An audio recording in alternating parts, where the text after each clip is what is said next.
दोस्तों, अखिलेश यादव ने महाकुंभ में मरे हुए लोगों की सही संख्या को लेकर सरकार को घेरते हुए, सरकार से सवाल पूछते हुए अपने इस्तीफे की पेशकश कर दी है। अखिलेश यादव ने कहा है कि अगर वो झूठ बोल रहे हैं, अगर वो गलत बोल रहे हैं, तो उनका इस्तीफा ले लिया जाए। जब ये जानकारी हो गई कि कुछ लोगों की जान चली गई, लाशें हैं जो मोर्चरी में पड़ी हैं, अस्पताल में पड़ी हैं, उसके बाद सोचिए सरकार क्या कर रही है। अपने सरकारी हेलीकॉप्टर में फूल भर करके फूलों को डालने का काम किया। सोचिए, ये हमारी कहां की सनातनी परंपरा है। मैं जानना चाहूंगा सदन के माध्यम से हमारे माननीय सदस्य बताएं कि जहां लाशें पड़ी रही हों, न जाने कितनी चप्पलें पड़ी थीं, न जाने कितनी चप्पलें पड़ी थीं, न जाने कितने कपड़े पड़े थे, महिलाओं की साड़ियां थी, कपड़े थे, लेकिन उनको कैसे उठाया गया? उन सबको उठाया गया जेसीबी मशीन से, ट्रैक्टर की ट्रॉली से।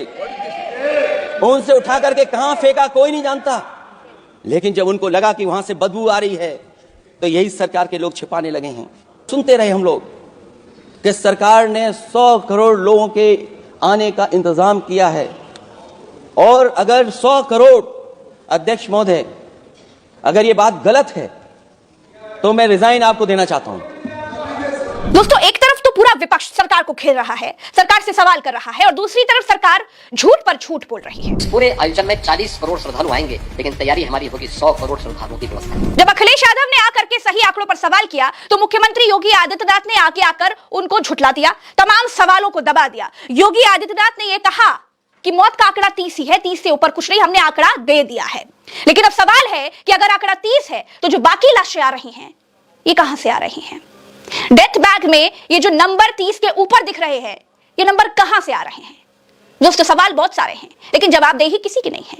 मुख्यमंत्री योगी आदित्यनाथ ने बड़ी सफाई से यह बात कह दी कि उन्होंने तो 100 करोड़ की कभी बात ही नहीं कही थी। समाजवादी पार्टी के अध्यक्ष का यह वक्तव्य भी कि सरकार ने 100 करोड़ की घोषणा की थी, मुझे लगता है कि उनको बयान थोड़ा पढ़ना चाहिए।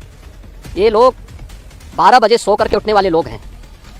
कार्यालय स्टाफ जिस प्रकार का इन्हें नोट बना करके देता है, ये उस प्रकार का वक्तव्य बना करके सामने प्रस्तुत करते हैं, और फिर उसके अनुसार उसको लीडर के रूप में नहीं बल्कि एक रीडर के रूप में सबके सामने उस वक्तव्य को पढ़ करके अपनी जगहसाई करते हैं, और राजनेताओं की भी जगहसाई करते हैं। योगी आदित्यनाथ ने सच में 100 करोड़ लोगों की ही बात कही थी, और अब वो झूठ बोल रहे हैं, अपनी बात से मुकर रहे हैं।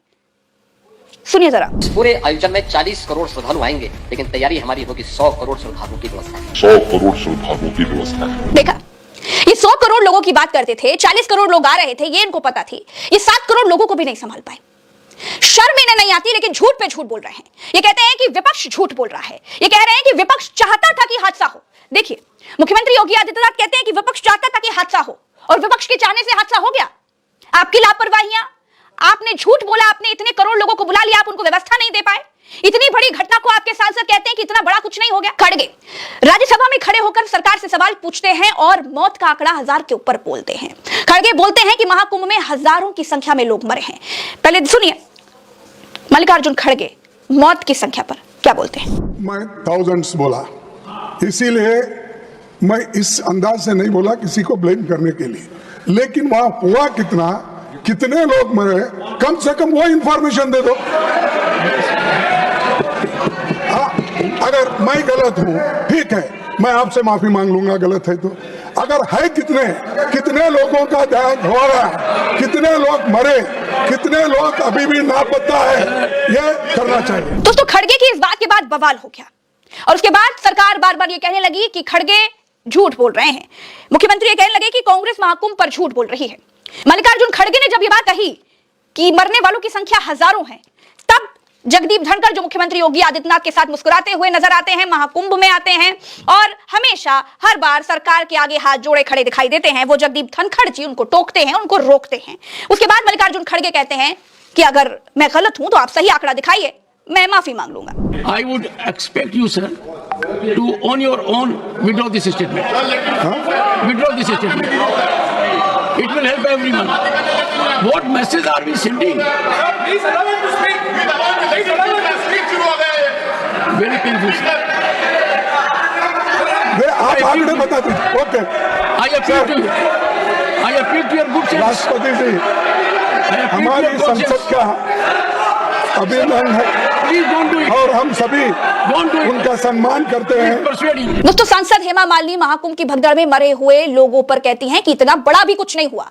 जहां लोगों ने अपनों को खोया, जहां कुचल कुचल कर लोगों की मौत हो गई, असमय लोग मृत्यु को प्राप्त हो गए, उस हादसे को हेमा मालिनी कहती हैं कि इतना बड़ा भी कुछ नहीं हुआ है।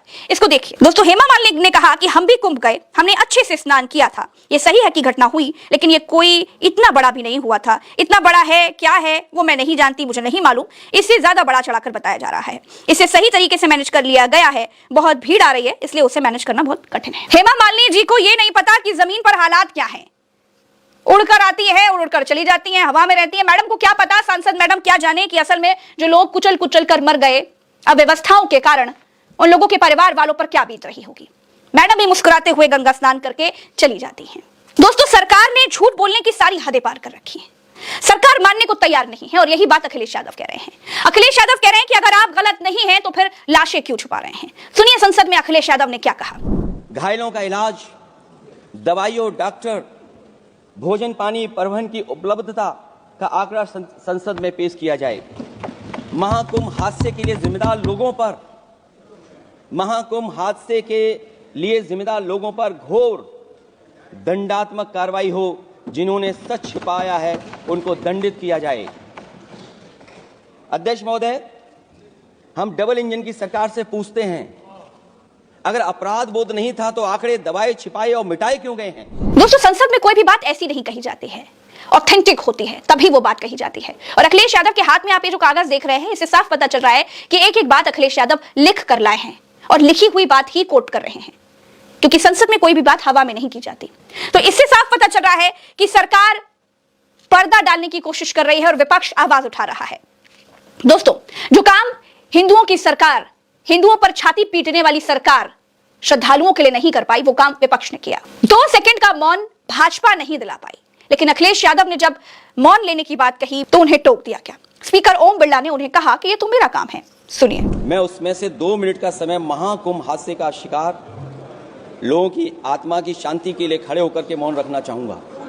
अगर किसी अन्य को भी सच्चे मन से मृतकों के प्रति सच्चा भाव है तो वो भी हमारे सांसदों के साथ खड़ा होकर के ये मौन श्रद्धांजलि अर्पित कर सकता है। माननीय सदस्य, अध्यक्ष महोदय, अगली लाइन अध्यक्ष महोदय, ये विषय, अध्यक्ष महोदय, आप सीनियर लीडर हैं। अध्यक्ष महोदय, ये अधिकार आपका है। कभी नहीं रही, ये मैंने विषय मेंशन करते हुए भरोसा है, इस विषय पर मौन कर दिया था, इसलिए अध्यक्ष का अधिकार है। हाँ, मैं भाई अध्यक्ष महोदय, ये जो बात मैं शुरू कर रहा हूं, जहां मैंने मौन 2 मिनट के लिए श्रद्धांजलि की बात की है, ये अधिकार मेरा नहीं है अध्यक्ष महोदय, ये अधिकार आपका है। मुझे पूरा भरोसा है आप पर कि जब अभिभाषण की चर्चा खत्म हो रही होगी उस समय 2 मिनट का मौन श्रद्धांजलि जरूर दी जाए जो श्रद्धालुओं की जान गई है। इसके बाद भी मौन नहीं दिलाया गया।